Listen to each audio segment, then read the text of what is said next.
Thank you. And thank you for giving me the opportunity to contribute today. I am exceedingly happy to be able to participate in the introductory event of the eArchiving initiative, and absolutely honored to have the role of presenting the initiative here. My name is Árpád Welker. I am a policy officer at the European Commission, Directorate General CNECT, and I'm part of a team to work on digital for culture, and it also includes e-archiving. In my short talk today, I would like to place e-archiving in the broader policy context and also present and describe this newest iteration of a project with a remarkable history. And this broader policy context is the digital decade.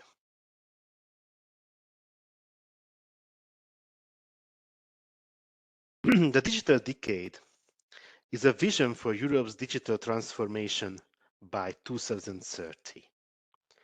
The overall objective is to be digitally sovereign in an interconnected world by building and deploying our own technological capabilities to empower people and businesses.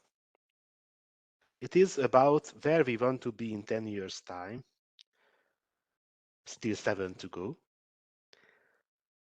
When it comes to digital, and what are the fundamental values and principles that should guide our overall efforts of digital transformation. This vision comes with a compass for navigation with 4 cardinal points built around digital skills, digital and secure infrastructures, digitalization of public services, and digital transformation of businesses. There are specific targets. In a nutshell, the ambition is that by 2030, we have 5G everywhere in the European Union,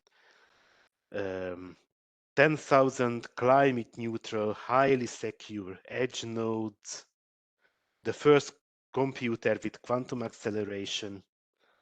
75% of enterprises have taken up cloud, big data, and artificial intelligence. And for skills, 20 million ICT specialists, and at least 80% of the population with basic digital skills. Now, the 4 cardinal points. Infrastructure is key to improve the digital objectives, including improving the connections in rural areas. Also, high-performance computing is an important aspect here. This is not the most relevant for e-archiving, as it works over any infrastructure, and therefore it is agnostic to it.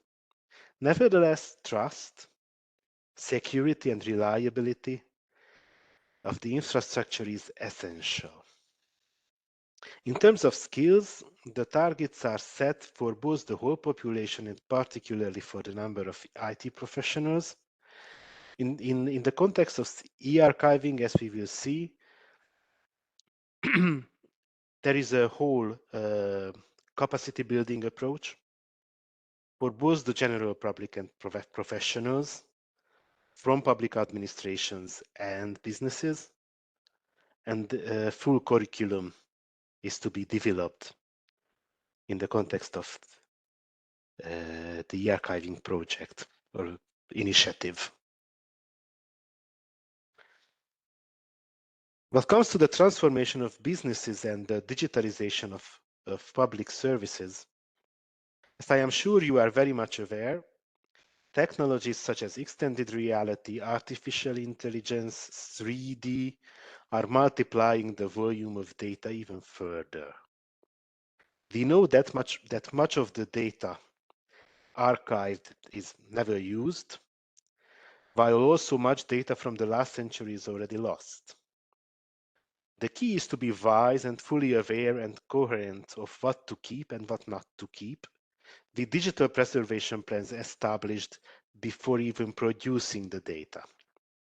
Here, e-archiving is key in providing best practices, tools, and expertise, both for businesses and for public administration, and at the same time with crossing domains like digital identity and data protection.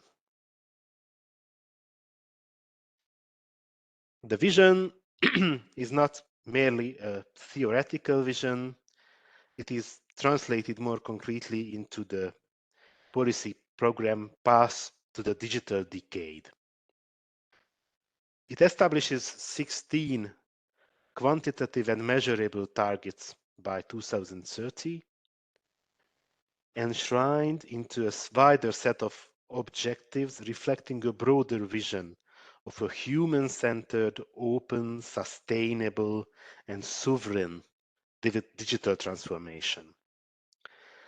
The aim is that the Commission defines, in close cooperation with the Member States, Union-level projected trajectories for the attainment of each of the digital targets.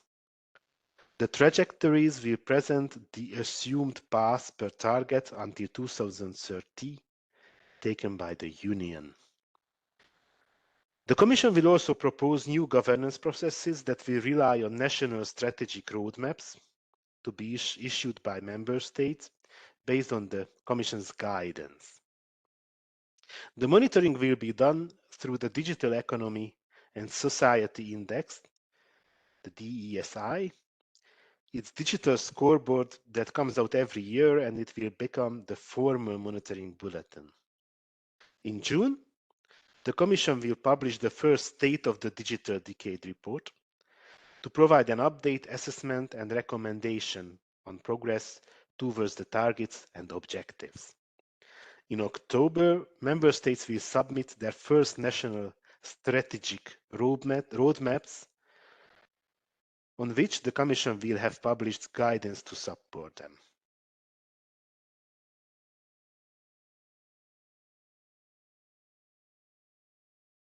Okay, the Commission does not merely monitor the progress of the digital decade, but it actively assists in the achievement of those goals.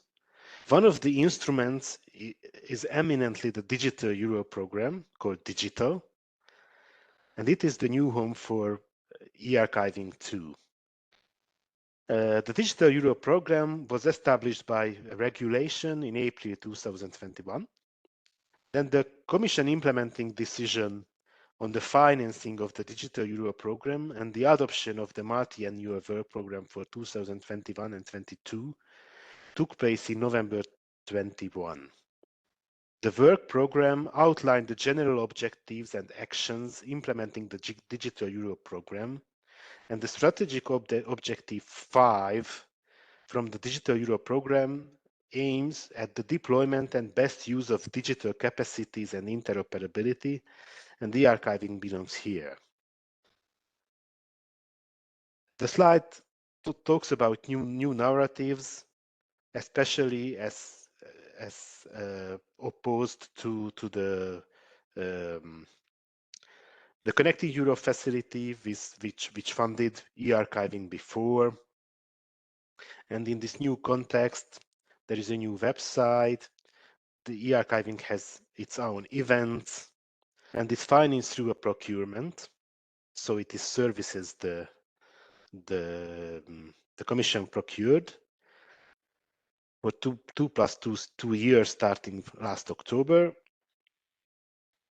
And it is not only for archives, it is about full digital preservation, it's about data sustainability from design, and it is a very important characteristic that is compatible and interoperable with EU standards.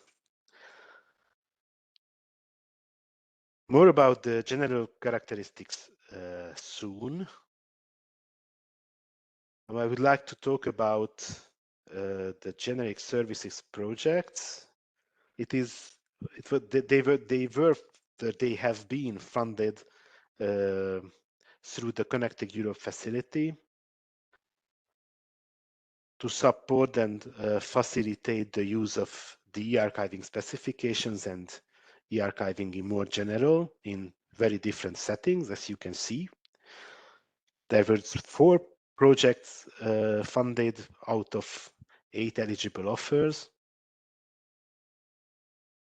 from 10 member states, very different really use cases and different types of users involved. These are approaching or already have come to an end, and we will hear more about them during this workshop, I think, quite extensively. Now, so let's talk about the actual project.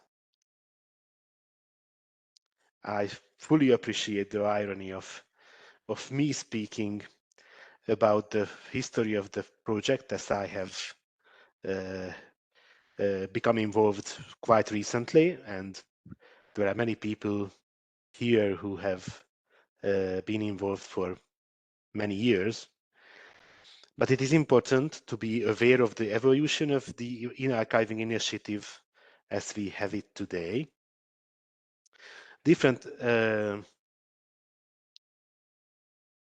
aspects of the activities were developed under various project acronyms, funding types, formats, and all those contributed to the present-day procurement of e-archiving. So, I mentioned that this is through a procurement, and the Commission published the call for tender in the framework of the Digital Europe program, in its first work program, and with aims laid down as to foster the availability of data for use, to strengthen data sharing mechanisms, improve technical, semantic organization and legal interoperability, simplify data exchange. And you can see a number of keywords that we had in this call. And these aims translate into tasks in the call for tender. And again, these were turned into activities by the consortium, of which you will hear much more later on. But you can see that it is very much based on the results of the previous projects and the e-ARK specifications. And one of the most central tasks is the maintenance and development of specifications. And the list ends with the support for generic services projects.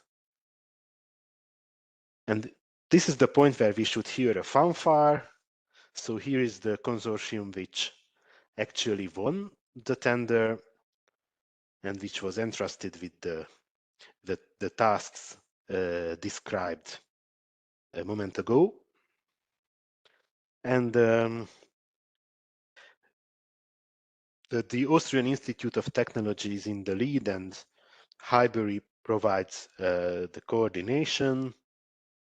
And as you can see, there is a wide geographical coverage from Northern Europe to Southern, Western Europe, and even Eastern and Central Europe are present with various national archives represented also. So it's a very good coverage.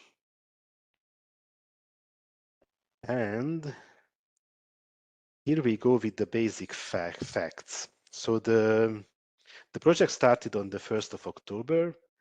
It is funded for 2 years with 2 possible annual extensions, so 4 years maximum. You see the price of the procurement by the Digital Europe program and DG CNECT and the E-ARK Consortium managed together the project. So there are 5 key activities, and we have a wonderful slide about that. So as you see, these are 5. The tasks I presented earlier are carried out in 5 activities, which are interlinked, as this graph shows us. Project management is not just coordination and management, it's also communication, which is key for the e-archiving initiative. And legal and financial obligations also include being compliant with national legislations on preservation and, in more general terms, also following data protection rules. So these are really important parts of this activity. And then, as I mentioned before, the specifications, maintenance, and development is definitely among the core activities. Validation of conformance, and so on and so forth. And capacity building is providing trainings, as it might be familiar to many, but it's also providing training material, even different languages, including developing a course curriculum. Yes, and the support desk is also related to core, of course, and the onboarding service, getting in touch with the organizations which can benefit from e-archiving and assisting them with coming on board, and synergy building within the Digital Europe program and also in wider terms is one of the 5 main activities. And I'm not going to give further details here. I'm convinced that you are going to hear more about the activities from the real experts, actually. And I wish everybody a good and useful workshop. Thank you.